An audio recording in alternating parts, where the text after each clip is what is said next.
Hello friend, नमस्कार। मैं आशीष अवस्थी अपने यूट्यूब चैनल शिक्षा पथ में आप सभी का हार्दिक स्वागत है, अभिनंदन करता हूं। हिंदी की इस क्लास में आज हिंदी के एक बहुत महत्वपूर्ण टॉपिक जो कि हर परीक्षा में जिस भी परीक्षा में हिंदी पूछी जाती है, संधि से एक ना एक प्रश्न आपकी परीक्षा, एक दो प्रश्न आपकी परीक्षा में उठते हैं और यह आपके लिए बहुत जरूरी है। तो आज आपसे मैं संधि के विषय में विस्तृत चर्चा करूंगा।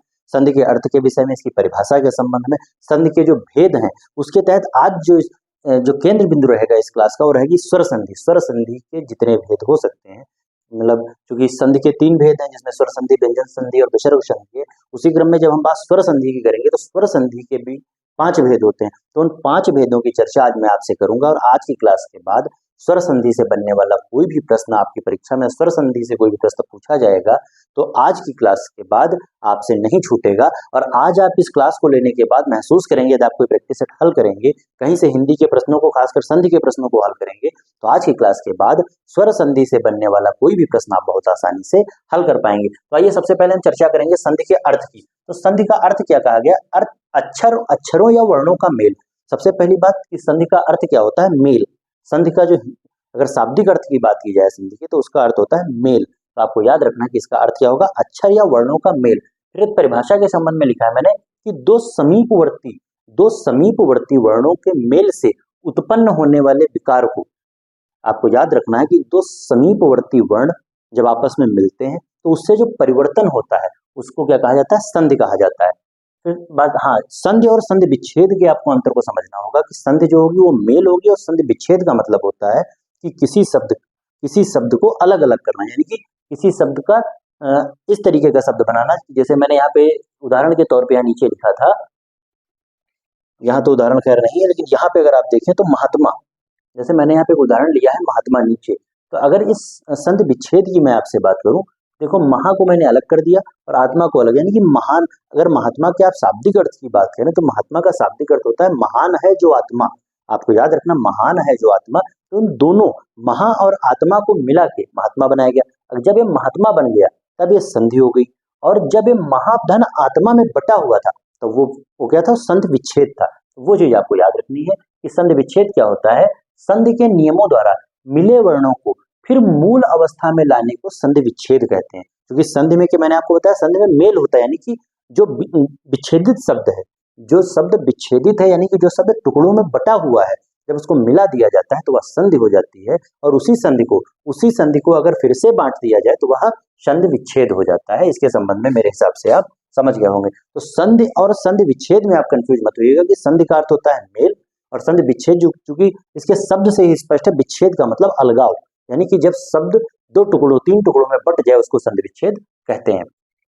फिर बात अगर संधि के भेद की करें तो अभी मैंने पहले भी आपको बताया संधि के कितने भेद होते हैं? 3 भेद होते हैं, स्वर संधि, व्यंजन संधि और विसर्ग संधि। और तीनों संधियों से आपकी परीक्षा में प्रश्न पूछे जाते हैं, जिसमें अगर सबसे ज्यादा वेटेज की बात की जाए तो सबसे ज्यादा वेटेज आपका स्वर संधि का होता है।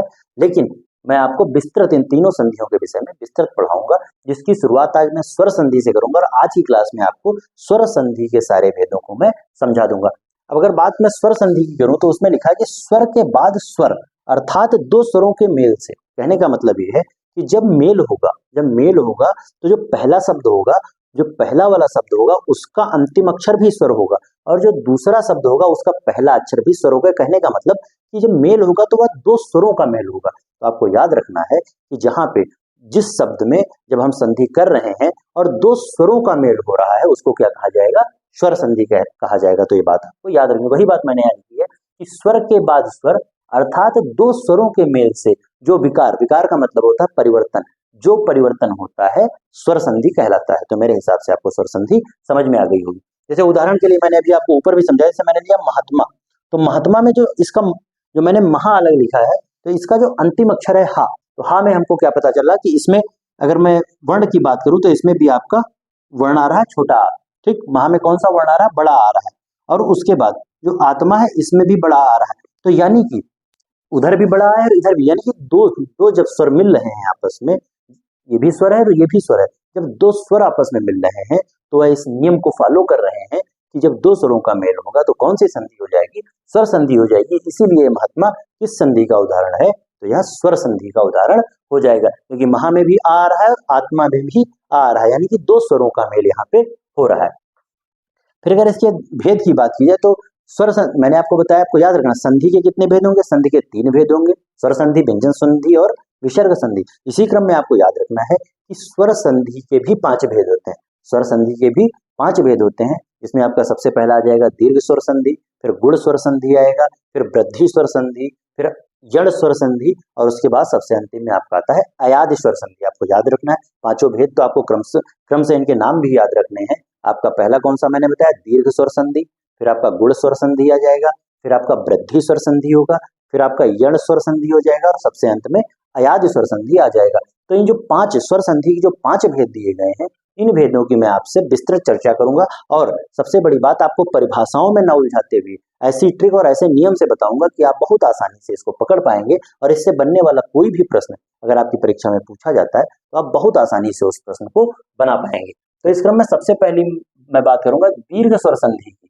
आप इस पे भी मत ध्यान दीजिएगा क्योंकि ये ट्रिक है, ये आपकी ट्रिक है, इस पे आपको ध्यान नहीं देना। अभी मैं बाद में बताऊंगा, पहले मैं आपको ट्रिक भी बताऊंगा, लेकिन पहले जो इसके संबंध में विस्तृत आप समझ लीजिए। जब आपकी समझ विकसित हो जाएगी तो पहली चीज तो आप देखते ही, अगर आपने समझ विकसित कर ली अपनी, तो पहली चीज जब आप प्रश्न देखेंगे तो आप बना लेंगे। लेकिन कभी ऐसी कंफ्यूजन की स्थिति उत्पन्न हो जाती है, तब मैं आपको ट्रिक बताऊंगा, वहां से आप बहुत आसानी से इसको पकड़ पाएंगे। तो अगर दीर्घ स्वर संधि की बात की जाए तो इसका नियम क्या कहता है कि जो इसका पहला अक्षर, जो पहला शब्द होगा, क्योंकि इसको दो, मैंने आपको बताया ये संधि को क्या कहते हैं, मेल कहते हैं। दो अलग अलग शब्दों को जब आपस में मिलाया जाता है तो एक शब्द बनता है, एक अर्थपूर्ण नया शब्द बनता है, वही संधि। तो इसमें आपको याद रखना कि जो पहला शब्द होगा दीर्घ स्वर संधि के अंतर्गत, आपको याद रखना है कि जो पहला स्वर होगा तो वह या तो ह्रस्व होगा या दीर्घ स्वर होगा, जिसके क्रम में मैंने लिखा है। जैसे ह्रस्व स्वर कौन से मैंने आपको बताए थे, छोटा, बड़ी और छोटा ऊ। तो जो पहला शब्द का अंतिम अक्षर होगा, आपको याद रखना है कि जो बीच में धन का निशान लगेगा, जब इनको जोड़ने के लिए जो बीच में धन का निशान लगता है, धन यानी कि प्लस का निशान लगता है, तो प्लस से पहले वाला जो शब्द होगा उसका अंतिम अक्षर कोई या तो ह्रस्व स्वर हो सकता है या दीर्घ स्वर हो सकता है। और उसी क्रम में जब हम इसको आपस में जोड़ेंगे तो प्लस के जो बाद वाला शब्द होगा उसका भी पहला अक्षर या तो ह्रस्व स्वर होगा या दीर्घ स्वर होगा। और इसके विषय में एक बात याद रखिएगा कि ये जो स्वर होंगे वो समान स्वर होंगे, दोनों तरफ के स्वर समान स्वर होंगे। तो आपको समझ में आ गया होगा कि पहला अक्षर जो होगा वो ह्रस्व या दीर्घ स्वर होगा और दूसरा भी क्रमशः ह्रस्व या दीर्घ होगा। कहने का मतलब ये है कि अगर इधर आ रहा है तो इधर का भी पहला अक्षर आ होगा, आपको इसके संबंध में याद रखना। और मैंने यहाँ पे उदाहरण के तौर पे लिखा है कि जब 2 आ मिल जाएंगे तो क्या बन जाएगा, बड़ा। एक छोटा और एक बड़ा मिलने पर बड़ा बनेगा, 2 छोटी मिलने पर बड़ी बन जाएगी, एक छोटी और बड़ी मिलने पर बड़ी बन जाएगी, 2 छोटा ऊ मिलने पर आपका बड़ा ऊ बन जाएगा और एक छोटा और बड़ा ऊ बनने पर आपका बड़ा ऊ बन जाएगा।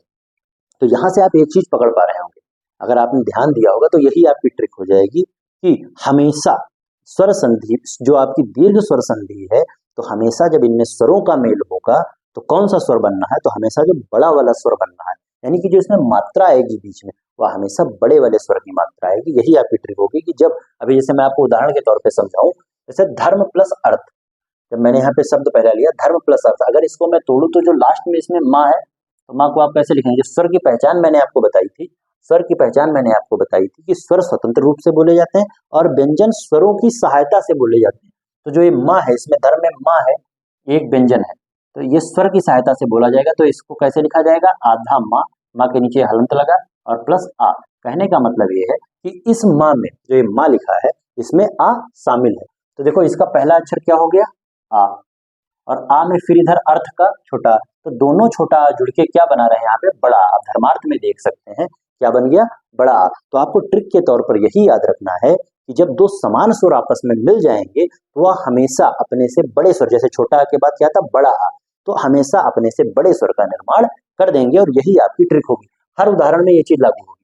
जैसे मैंने यहाँ पे लिखा है स्व धन अर्थी, तो स्व यानी कि वा जो है, तो वह ऐसे लिखा जाएगा, वा प्लस आ, यानी कि वा में आ शामिल है, तो छोटा यहाँ पे होगा, छोटा यहाँ पे, और यहाँ पे मिलके जब हमने इसको स्वार्थी बनाया तो देखो यहाँ पे बड़े आ की मात्रा, यानी कि बड़े आ जो उच्चारण में जो स्पष्ट हो रहा है कि यहाँ पे बड़ा स्वार्थी में आ रहा है, आपको याद रखना। इसी तरीके से फिर जैसे मैंने लिखा देवालय, तो देवालय वा में छोटा हो गया और यहाँ पे बड़ा, और मैंने आपको बताया कि जब छोटा और बड़ा मिलता है तो मिलके क्या हो जाता है, बड़ा। तो इधर भी आप देखिए यहाँ पे देवालय में बड़े आ का हमको उच्चारण मिल रहा है। फिर देखिए अति प्लस यू, देखो अति में क्या आ रहा है, छोटी ई, अति में छोटी ई आ गया और प्लस इधर भी यू में छोटी ई है, तो दोनों जब छोटी ई मिली तब मिलके क्या हो गई, बड़ी, क्या हो गया, अतीव।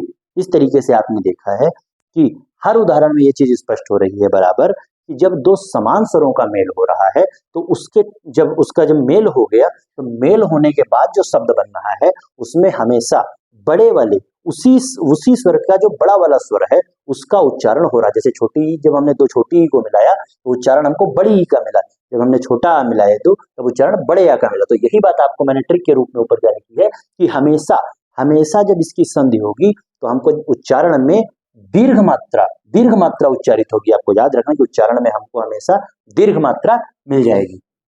जैसे देखो यहाँ पे मैंने लिखा भानुदय, तो भानु में यहाँ पे भी छोटा ऊ और उदय में भी छोटा ऊ, जब दोनों छोटा ऊ मिले तो यहाँ पे आपका भानुदय हो गया। तो आप चाहे धर्मार्थ देख लीजिए, यहाँ पे भी जो मैंने यहाँ पे लिखा कि दीर्घ मात्रा का उच्चारण होगा तो यहाँ पे भी दीर्घ मात्रा आ रही है, स्वार्थी में भी यहाँ दीर्घ मात्रा है, देवालय में भी यहाँ दीर्घ मात्रा, अतियु में भी यहाँ दीर्घ मात्रा है, और भानुदय यानी कि भानुदय जब हो गया तब भी यहाँ पे आपको दीर्घ मात्रा मिल रही है। तो पहली चीज इसके दीर्घ स्वर संधि के संबंध में आप पहली चीज ये समझ लीजिएगा कि दो समान स्वरों का मेल होगा। आपको याद रखना है कि दो समान स्वरों का मेल होगा, ठीक। अगर इधर छोटा आ है तो उधर या तो छोटा आ हो जाएगा या बड़ा आ हो जाएगा, और ये इधर छोटी ई है तब उधर छोटी ई भी हो सकता है और बड़ी ई। कहने का मतलब जो एक जाति के स्वर, आप इस तरीके से जो एक जाति के स्वर हैं उन्हीं का मेल होगा, और जब इन दोनों का मेल होगा तो हमेशा उस जाति का बड़ा वाला स्वर हमको उच्चारित होगा। आपको याद रखना है कि पहली चीज समान स्वरों का मेल होगा, एक जाति के स्वरों का मेल होगा, और मेल होने के बाद हमेशा उस जाति का बड़े वाले स्वर का उच्चारण हमको शब्द में मिल जाएगा। जैसे यहाँ पे मैंने आपको बताया कि धर्मार्थ जब मैंने लिखा तो सबसे पहली चीज कि जो बड़ा वाला जो दीर्घ मात्रा है उसका उच्चारण हमको हो रहा है, और मिला कौन कौन था, एक छोटा और इधर भी छोटा। उसी क्रम में जब मैंने यहाँ पे तो यहाँ छोटा और बड़ा आ मिला था, और हमको उच्चारण किसका, बड़ी जो दीर्घ मात्रा थी उसका उच्चारण मिल रहा था। तो मेरे हिसाब से दीर्घ स्वर संधि आप बहुत आसानी से समझ गए होंगे। फिर बात करेंगे गुण स्वर संधि की। तो गुण स्वर संधि में आपको क्या याद रखना है, जो इसका नियम है कि जो पहला अक्षर होगा, जो पहला शब्द होगा, मतलब संधि होने से पूर्व का जहाँ पे बीच में प्लस लगेगा तो प्लस से पहले वाला जो शब्द होगा उसका अंतिम अक्षर या तो छोटा आ होगा और या बड़ा आ होगा, बस दोनों के अलावा तीसरा अक्षर इसमें नहीं होगा। और इसमें प्लस के बाद कौन कौन से अक्षर आएंगे, यानी कि जो दूसरा शब्द होगा उसका पहला अक्षर या तो छोटी या बड़ी हो जाएगा, छोटा ऊ या बड़ा ऊ हो जाएगा, या ऋण हो जाएगा। कहने का चूंकि हम स्वर संधि पढ़ रहे हैं तो पहली चीज तो ये कि इसमें मेल तो स्वरों का ही होगा। तो जब यहाँ पे जब मैंने आपको गुण स्वर संधि बताया, जब पहला जो शब्द होगा, पहले शब्द का जो अंतिम अक्षर होगा वो या तो छोटा या बड़ा आ हो जाएगा, और उसके बाद जो दूसरा शब्द उसमें जुड़ना है तो उसका पहला अक्षर छोटा आ और बड़ा आ को छोड़कर, छोटा आ और बड़ा आ को छोड़कर जो शेष स्वर बचे हैं, जिसमें मैंने आपको छोटी, बड़ी, छोटा ऊ, बड़ा ऊ और ऋण, ये जो 5 स्वर हैं, इन 5 स्वरों का मेल जब छोटा और बड़ा आ से हो जाएगा तो वह गुण स्वर संधि में आ जाएगा। आपको याद रखना है कि जब छोटा और बड़ा आ में छोटी या बड़ी मिलेगा तो हमेशा ए बनेगा।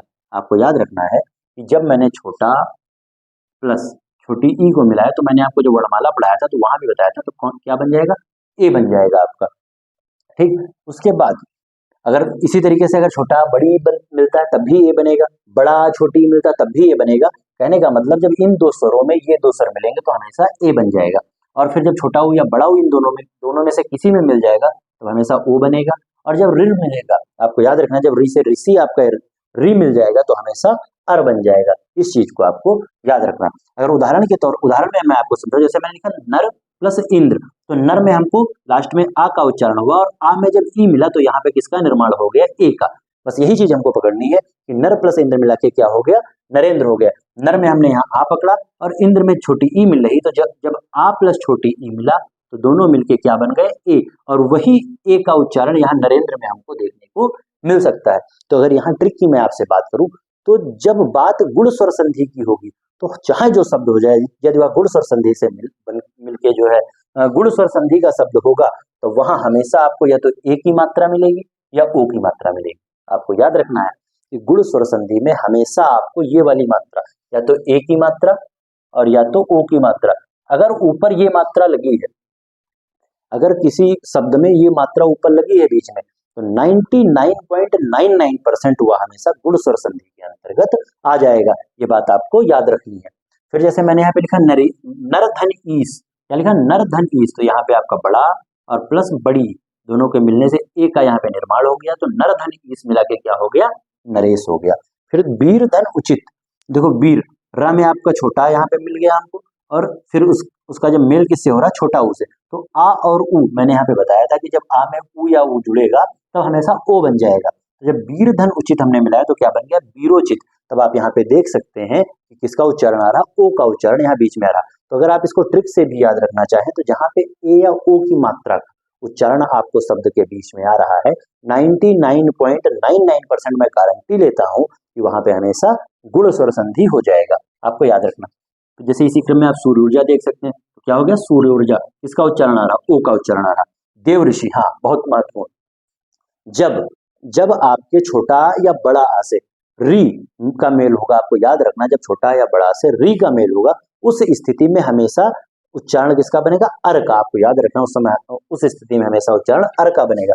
जैसे यहाँ पे देव, तो देव में आपका पहले इधर छोटा आ गया और फिर किसका मेल हो रहा है, री का, तो इस स्थिति में हमको उच्चारण अर का मिलना चाहिए। तो देखो जब हम पढ़ रहे हैं देवर्षि, देवर्षि जब हम पढ़ रहे हैं तो वहां पे हमको उच्चारण बीच में अर का मिल रहा है। तो इस तरीके से आप इसको पकड़ सकते हैं, देवर्षि जब हम पढ़ रहे हैं तो हमको बीच में अर का उच्चारण आ रहा है। तो पहली चीज तो ए या ओ की मात्रा, अगर मैं ट्रिक बताऊं आपको इसकी, तो यदि आपको शब्द के बीच में ए या ओ की मात्रा मिले तो हमेशा गुण स्वर संधि होगी, और यदि शब्द जब कभी छोटा और बड़ा से री का मेल होगा तो उस स्थिति में हमेशा आपको शब्द के बीच में अर का उच्चारण प्राप्त होगा। और ऐसी तीनों स्थिति, ए या ओ की मात्रा और अर के उच्चारण की स्थिति में 100% तो नहीं, कहीं अपवाद स्वरूप कुछ आ सकता है, लेकिन 99.99% आप मान के चलिएगा उसमें गुण स्वर संधि हो जाएगा। फिर बात करें वृद्धि स्वर संधि की, तो वृद्धि स्वर संधि में आपको क्या याद रखना है कि पहला अक्षर आपका वही छोटा और बड़ा हो जाएगा। तो यहाँ पे चूंकि हमने छोटी बड़ी छोटा हो बड़ा हो ऋ, इसमें हमने पांच छोटा और बड़ा के साथ इसमें जो शेष 5 स्वर थे उनको मैंने मिला लिया था, उसके मेल को आपको बता दिया था। जब छोटा और इन 5 स्वरों का जब मेल हुआ था तब क्या बना था, गुण स्वर संधि। तो इसके अतिरिक्त जो स्वर बचे हैं, जिसमें आपका ए, आए, ओ और आओ, ये जो 4 स्वर आपके बचे थे, अब हम इनके मेल की बात आपसे करेंगे। तो आप इससे बहुत आसानी से समझिएगा कि जब छोटा और बड़ा में ए या आए मिलता है तब कौन सी संधि होगी, वृद्धि स्वर संधि होगी। या ओ और आओ मिलता है तब भी आपकी कौन सी संधि हो जाएगी, वृद्धि स्वर संधि हो जाएगी। और इसके संबंध में आपको क्या याद रखना है कि जब छोटा या बड़ा में ए मिलेगा, जब मैंने आपको बताया था कि जब उधर छोटा और बड़ा आ उसमें ई मिलेगा तब किसका निर्माण होता था, ए का, छोटा वाला जो ए होता उसका निर्माण हो रहा था। लेकिन यहाँ पे आपको क्या याद रखना है, जब छोटा आ और बड़ा आ में ए मिल रहा है, ए जब मिल रहा है तो किसका निर्माण हो जाएगा, ए का। वही बात मैंने यहाँ पे लिखी, किसका निर्माण हो रहा, ए का। ये बात आपको याद रखनी है। फिर उसके बाद जब यहाँ पे छोटा और बड़ा में ओ मिल रहा है, जब छोटा आ या बड़ा में ओ या औ मिल रहा है तब हमेशा किसका निर्माण हो जाएगा, औ का निर्माण होगा। ये बात आपको याद रखनी है। तो अगर इसकी आपको मैं ट्रिक बताना चाहूँ तो इस जो वृद्धि स्वर संधि होगी इसमें हमेशा शब्द के बीच में या तो ए की मात्रा होगी या औ की मात्रा आपको मिलेगी। गुण स्वर संधि में मैंने आपको बताया कि हमेशा आपको शब्द के बीच में इसकी ए या ओ की मात्रा या अर का उच्चारण मिलेगा। लेकिन आपको वृद्धि स्वर संधि में याद रखना है कि हमेशा शब्द के बीच में आपको इसकी या तो ए की मात्रा मिलेगी और या तो औ की मात्रा मिलेगी। आपको याद रखना है, या तो एक ए की मात्रा या औ की मात्रा वृद्धि स्वर संधि में आपको मिलेगी, जो कि मैं अभी आपको उदाहरण में दिखा रहा हूँ। जैसे लिखा है एक धन एक, तो इसमें जो का है इसमें आपका आ का उच्चारण आ गया प्लस ए। तो मैंने आपको बताया है कि जब छोटा आ या बड़ा आ में ए मिलेगा तो हमेशा क्या बन जाएगा, ए बन जाएगा। ठीक, तो उसी तरीके से जब मैंने एक धन एक को मिलाया तो क्या बन गया, एक एक बन गया। क्या बन गया, एक एक बन गया। देखो यहाँ पे किसकी मात्रा आपको मिली, ए की मात्रा यहाँ पे मिल गई, क्योंकि आपको पता है कि ए में कितनी, ए में 2 मात्राएं होती है, भूल मत जाइएगा। तो आपको यहाँ पे क्या मिल गया, ए की मात्रा। फिर देखिए मत धन एक, आपको क्या मिला, मत एक, फिर ए की मात्रा। फिर वन धन औषधि, वन औषधि किसकी मात्रा, औ की मात्रा यहाँ पे हमको मिल गई। परम धन औषध, परम औषध यानी कि फिर औ की मात्रा हमको मिल गई। तो यहाँ पे आपने देखा कि जब मैंने आ में ए का मेल किया तो हमको किसकी, ए की मात्रा मिल रही। फिर आ में ए का मेल किया तब भी ए की मात्रा मिली। फिर आ में हमने ओ का मेल किया तब हमको औ की मात्रा मिली। और फिर मैंने आ में औ का मेल किया तो हमको औ की मात्रा मिल गई। और इन सभी उदाहरण में मैंने सभी शब्द लिए हैं, इससे एक बात स्पष्ट हो गई कि वृद्धि संधि में हमेशा शब्द के बीच में या तो ए की मात्रा आएगी और या तो औ की मात्रा आएगी। तो पहली चीज तो मैंने आपको कॉन्सेप्ट बता दिया, दूसरी बात आपको मैंने ट्रिक भी बता दी है। इस ट्रिक से भी आप इसको बहुत आसानी से पकड़ पाएंगे। अच्छा, यहाँ एक चीज और जानिएगा, एग्जाम में आपसे 2-3 तरीके के प्रश्न बनते हैं। या तो आपको संधि विच्छेद देगा, जैसे संधि विच्छेद दे दिया तो संधि विच्छेद देके उसकी संधि के संबंध में पूछेगा कि संधि होने पे कौन सा शब्द बन जाएगा, या कोई शब्द देगा उसमें संधि का आपसे नाम पूछ लेगा कि इसमें कौन सी संधि है, या तो आपको पूरा शब्द देगा और आपसे संधि विच्छेद करने के लिए कहेगा। तो यदि आप इनसे अगर आपने ये पकड़ लिया दीर्घ मात्रा, अगर दीर्घ मात्रा है, अगर कोई शब्द दीर्घ मात्रा का आ रहा है तो इसका मतलब वहां पे दीर्घ स्वर संधि हो जाएगी। यदि किसी में मैंने आपको बताया यहाँ पे ए या ओ या अर का उच्चारण आ रहा है, ए की मात्रा या ओ की मात्रा और अर का उच्चारण आ रहा है तो गुण स्वर संधि हो जाएगा। यदि आपका अ या औ का जो अ या औ की मात्रा आपके शब्द के बीच में आ रही है तो वहां पे वृद्धि स्वर संधि हो जाएगा। अच्छा, जब आपसे मान लो पूरा शब्द दिया है और संधि विच्छेद के संबंध में पूछे, जैसे यहाँ पे एक शब्द दिया है परमौषध, मान लो ये शब्द दिया है आपको और वहां आपसे पूछ ले कि आखिर इसका संधि विच्छेद क्या होगा, तब आपको सबसे पहले तो ये पकड़ना है कि चूंकि इसमें औ की मात्रा आ रही है तो यह वृद्धि स्वर संधि का उदाहरण है। तब आपकी ट्रिक यहाँ फेल हो सकती है। तब आपने ये तो पकड़ लिया कि यहाँ पे वृद्धि स्वर संधि का उदाहरण है, लेकिन फिर आपसे जब ये कहेगा कि संधि विच्छेद करिए आप इसका, तो संधि विच्छेद उसी लिए मैंने, वैसे अगर मैं चाहता तो मैं आपको ट्रिक बता के सीधे ये बता देता कि हर शब्द के बीच में ये मात्रा आएगी, जिसमें जो मात्रा है उस हिसाब से मैं आपको संधि को स्पष्ट कर देता। लेकिन यदि आपसे इस तरीके का प्रश्न बन जाए तभी मैं आपको यहाँ पे कॉन्सेप्ट बता रहा हूँ कि जब आपने ये पकड़ लिया कि औ से क्या हो गया, वृद्धि स्वर संधि हो गया, तब आपको इस वृद्धि स्वर संधि के नियम को याद करना है। या फिर वृद्धि स्वर संधि के नियम में मैंने ये पढ़ा था कि छोटा आ और बड़ा आ का जब मेल ए आए ओ और आओ से होता है उस स्थिति में वृद्धि स्वर संधि होती है। जब आपको ये कॉन्सेप्ट पता होगा तब आप इसका संधि विच्छेद भी बहुत आसानी से कर पाएंगे, क्योंकि तब आपको विकल्प में जब ये परम धन औषध दिख जाएगा तब आप इसको बहुत आसानी से पकड़ लेंगे कि परम में लास्ट में आ रहा है और प्लस औषध में औ आ रहा है। और हमने वृद्धि स्वर संधि के कॉन्सेप्ट में पढ़ा था कि जब आ छोटा आ या बड़ा आ का मेल औ से होगा, यहाँ पे ओ या औ से होगा, उस स्थिति में कौन सी संधि होगी, वृद्धि स्वर संधि होगी। तो इसीलिए आपको इस कॉन्सेप्ट को भी याद रखना है और इस ट्रिक को भी याद रखना है। जहां आपकी ट्रिक काम कर जाए वहां ट्रिक का प्रयोग कर लेना, और अगर आपको कॉन्सेप्ट पता रहेगा तो किसी तरीके का कोई भी प्रश्न आपसे नहीं छूटेगा। इसी क्रम में अगर मैं अब आपसे बात करूं जड़ स्वर संधि की, तो जड़ स्वर संधि के संबंध में क्या था, अभी तक क्या था, यहाँ पे पहले क्या आ रहा था, छोटा बड़ा छोटी बड़ी, इस तरीके से। इसमें मैंने आपको ह्रस्व या दीर्घ स्वर के संबंध में बताया, और इसमें सिर्फ जो गुण स्वर संधि थी और वृद्धि स्वर संधि थी, इसमें जो पहला शब्द था पहले शब्द के आखिरी अक्षर हमेशा छोटा और बड़ा आ रहे थे। यानी जड़ स्वर संधि में आपको क्या याद रखना है कि यदि पहले शब्द के अंतिम अक्षर में छोटी या बड़ी, छोटाऊ, बड़ाऊ या री, छोटी भी आ सकती, बड़ी आ सकती, छोटाऊ, बड़ाऊ या री, इसमें से कोई भी अक्षर, अगर पहले शब्द का अंतिम अक्षर इसमें से कोई भी आ रहा है और उसके साथ में असमान स्वर, जैसा कि मैंने आपको दीर्घ स्वर संधि बताया था कि दोनों समान स्वर थे, लेकिन इस स्थिति में अगर छोटी, बड़ी, छोटाऊ, बड़ाऊ और री के बाद यदि उसमें संधि जब मेल हो रहा है तो अगर दूसरे शब्द का पहला अक्षर कोई भी स्वर हो, कोई भी असमान स्वर हो, क्योंकि यदि इसके समान हो जाएगा तब तो वह दीर्घ स्वर संधि हो जाएगा, लेकिन यदि असमान स्वर है और पहले शब्द के अंतिम अक्षर में इसमें से कोई भी वर्ण दिया हुआ, कोई भी स्वर दिया हुआ है, तो उस स्थिति में यह जड़ स्वर संधि हो जाएगा। जैसे अगर मैं उदाहरण के तौर पे आपको समझाऊं तो अति धन अधिक, तो अति, यहाँ अति में हमको सबसे पहला अक्षर मिल गया छोटी, और प्लस यहाँ क्या लिखा, असमान स्वर, तो इसमें पहला अक्षर है छोटा, तो ये असमान स्वर हो गया, और ई और आ का जब मेल हो गया तब यहाँ पे शब्द क्या बन गया हमारा, अत्यधिक। क्या बन गया, अत्यधिक बन गया। जैसे इसी क्रम में इत धन आज, तो इत में यहाँ हमको छोटी मिल गई और यहाँ पे बड़ा आ, जब दोनों का मेल हो गया तो इत्यादि, क्या बन गया, इत्यादि। तो यही बात आपको याद रखनी है कि जड़ स्वर संधि में जो पहला शब्द होगा, पहले शब्द का जो अंतिम अक्षर होगा उसमें या तो छोटी या बड़ी, छोटा, बड़ाऊ और या री आ जाएगा, और उसका जो मेल होगा वह किसी असमान स्वर से होगा, और अगर ऐसी स्थिति बन नहीं है तो वह जड़ स्वर संधि के अंतर्गत आ जाएगा। जैसे एक उदाहरण मैंने लिखा है देवी प्लस आगमन, तो देवी में आपकी बड़ी इधर आ गई और इधर बड़ा आ गया, दोनों मिलके क्या हो गया, देव्यागमन हो गया। सखी धन ऐश्वर्य, देखो यहाँ पे बड़ी आ गई और यहाँ पे अ आ गया, वही बात है, असमान स्वर की बात है, कोई भी स्वर आ सकता है, बस इनके समान ना हो, असमान स्वर कोई भी आ सकता है। तब क्या बन गया, सख्यौसर्य बन गया, क्या बना, सख्यौसर्य। फिर सुधन अक्षर, देखो सु, पहला अक्षर कौन सा आ गया, उ, पहले वाले अक्षर में हमको क्या मिल रहा, ऊ मिल रहा, और ऊ का मेल आ से हो रहा, दोनों मिलके क्या हो गए, स्वच्छ।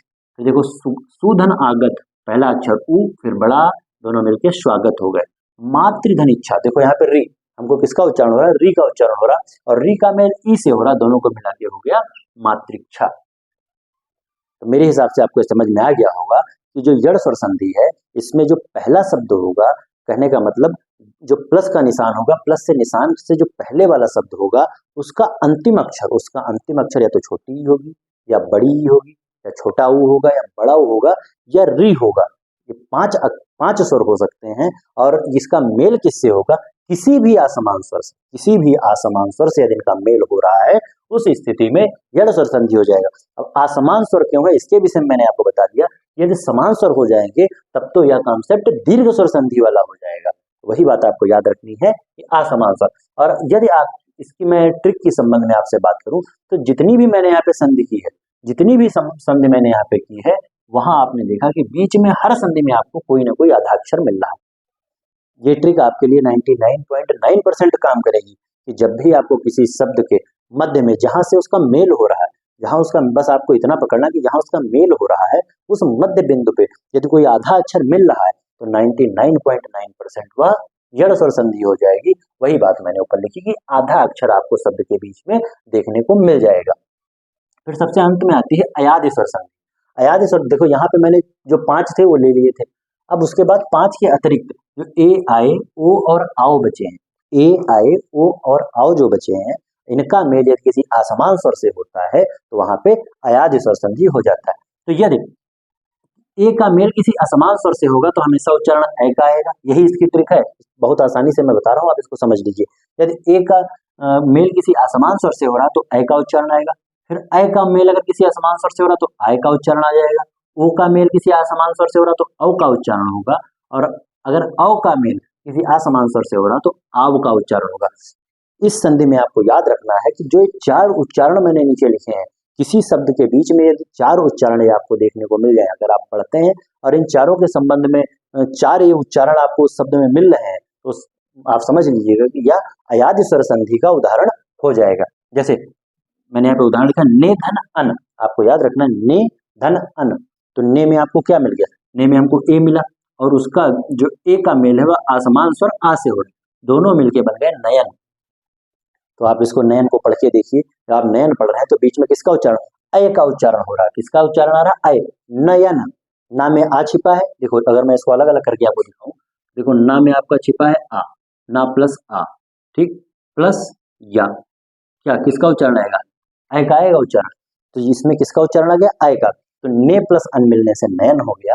इसी तरीके से गय प्लस अन, गायन, गय में हमको क्या मिला, अय, अय प्लस आ, और अय प्लस आ मिलके मैंने क्या बताया था, क्या बन जाएगा, आय।